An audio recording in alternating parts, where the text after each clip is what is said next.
Okay, so ito yung mga tech accessories na hindi mo gaanong pinapansin, nilalagpasan mo lang sa Shopee or Lazada, pero kapag kailangan mo na, marirealize mo na dapat pala bumili ka. May iba't ibang products tayo dito ngayon from Ugreen. Syempre, charger para sa mabilisang pag-charge ng device mo, power bank pang travel, long day sa labas, or pag hindi ka kumpiyansa sa battery ng phone mo, at meron ding mas abot kayang trackers para sa laging nawawalang jowa gamit. Laging nawawalang gamit. Now, usually, pag Ugreen, maganda yung quality at panalo yung presyo. Alam kong marami na rin sa inyo ang may at least isang product nila. Pero pag-usapan muna natin kung alin dito yung sulit. Nice to have lang ba or swak talaga sa'yo? Start tayo. Okay, so unahin na nating i-unbox itong bago nila na 65-watt Ugreen Nexode Air GAN Charger. May kasama ng 100-watt USB Type-C to Type-C braided cable yan, so hindi ka na rin bibili separately. Pinaka nagustuhan ko dito yung form factor at yung pagiging portable. Sobrang liit nito para sa isang charger na kayang bumuga hanggang 65 watts. 65 watts kasi pwede na rin gamitin pang charge ng ilang laptops. Mamaya susubukan kong i-charge yung MacBook Air ko gamit to. At since foldable na rin yung prongs, mas madali siyang ilagay sa bag kahit na may kasamang ibang gamit. Siyempre, pag hindi natutupi, mag-aalangan kang basta ihulog na lang sa bag mo Baka magasgasan yung ibang mga gamit. So personally, hindi na rin ako nakakuha ng chargers na hindi natutupi yung prongs, kaya plus din sa akin to. May frosted acrylic finish, metal coated shell, tapos textured pa yung part dito para mas maganda yung grip kapag bubunutin natin sa bag. Apat yung kulay na available at mukhang pinartner nila yan sa latest iPhones. Meron ding orange, white at blue. Of course, gallium nitride, so mas efficient,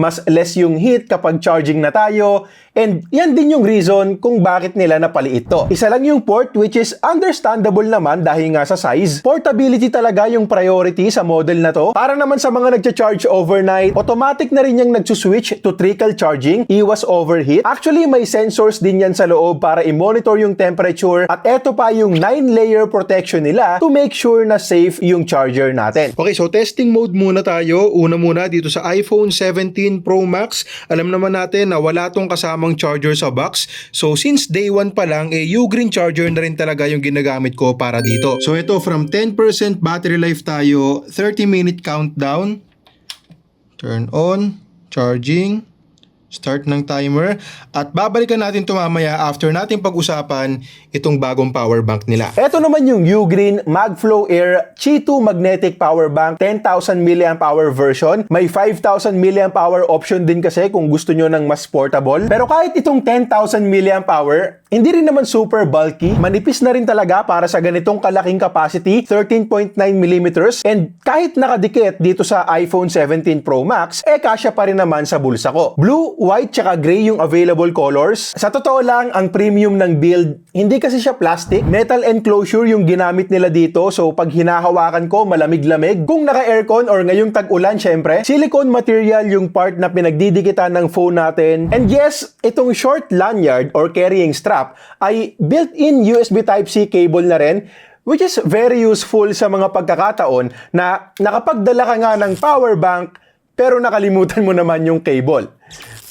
Hindi to base sa personal experience ko. Hindi.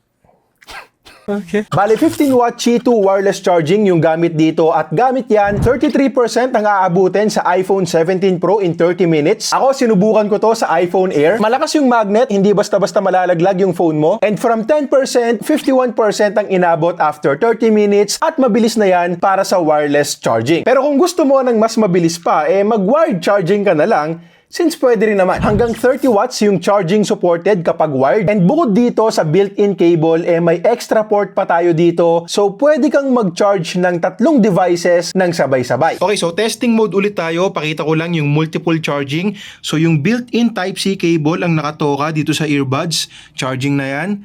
Tapos yung extra port, dito ko nilagay yung charger ng yung cable para sa Apple Watch Ultra. And okay, charging na. Tapos eto naman, yung iPhone Air, gagamitan natin ng wireless charging. Charging na ang iPhone Air, charging din ang earbuds, and charging din ang Apple Watch Ultra. So 1 power bank, 3 devices, Pero syempre, expect nyo na rin na mas babagal yung charging time natin dyan since naghahati-hati sila sa maximum output ng isang power bank. 2 hours nga pala para i-charge itong power bank. Syempre, marami ring safety features and sensors. And pasok na pasok din naman yung capacity sa airline carry-on limits. Balikan na natin yung iPhone 17 Pro Max. Okay, so after 30 minutes, wait lang, close ko lang muna to. After 30 minutes, umabot tayo ng 72% from 10% na chinarge natin to kanina. So, mabilis na charging lang din talaga at mukhang supported din yung max charging na supported dito sa iPhone 17 Pro Max. So, next naman nating i-charge itong MacBook Air. Okay, so start din tayo ng 10%. Turn on. Charging. 30-minute countdown.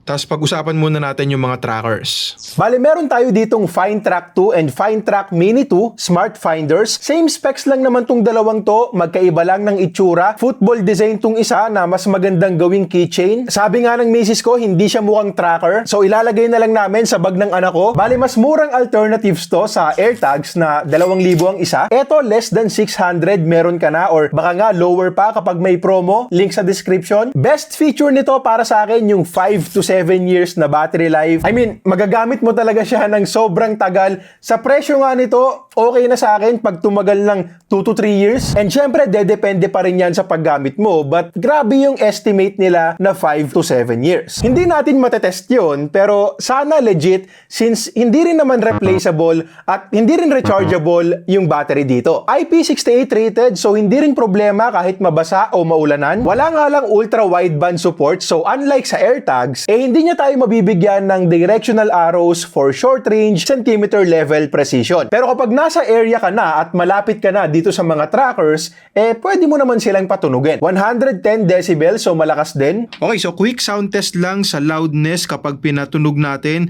Medyo malakas to. So kung malakas yung speaker nyo, pakihinaan muna. Pakihinaan muna, pakihinaan muna. Pakihinaan muna, tas sound test tayo.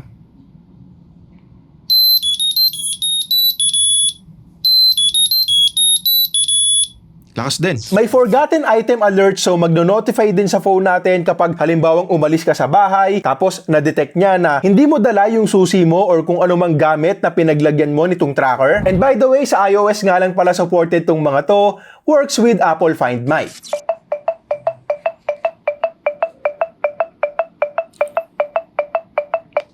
At eto na nga yung MacBook Air natin na umabot ng 63% after 30 minutes, 10 to 63% after 30 minutes, gamit lang tong maliit na charger na to. Okay, so yan na yung mga bagong tech accessories from Ugreen na posibleng kailangan mo. Hindi rin naman masakit sa bulsa tong mga to, lalo na kumpara sa mga kakumpetensya. Nasa description lahat ng links kung saan pwedeng makabili with vouchers. Swak ba sa'yo? Kailangan mo ba? Bibili ka ba? Let me know sa comments at kita-kits tayo sa next video.